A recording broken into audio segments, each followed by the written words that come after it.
last year I interviewed Professor Scott Galloway, who I'm sure you're familiar with, and he had a Yeah. great book called Adrift. And I really liked it because of the pictures and the way he explained what was happening.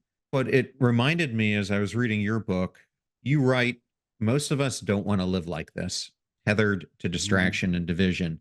But we keep coming back to this world of virtual negativity, and it gives us permission to those things around us that shift our awareness in very negative manners because we're just consumed by this influence that's hitting us, that people are tailoring us to act in certain ways.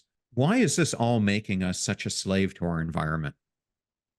Well, I think the key word that you touched upon there is freedom. And I think if you reduce down the cost of distraction to its absolute essence, it really is freedom that's at stake here.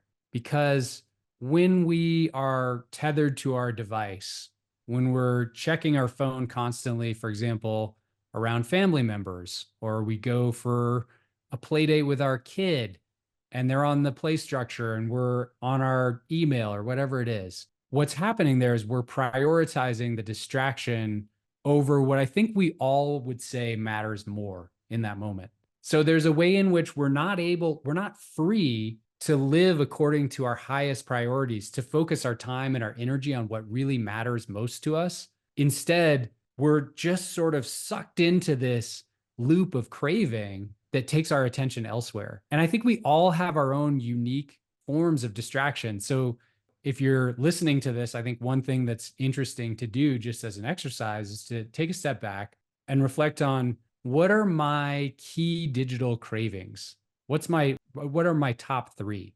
So things like news for some people, social media for some people, shopping for other people, right? Everybody has their own idiosyncratic list.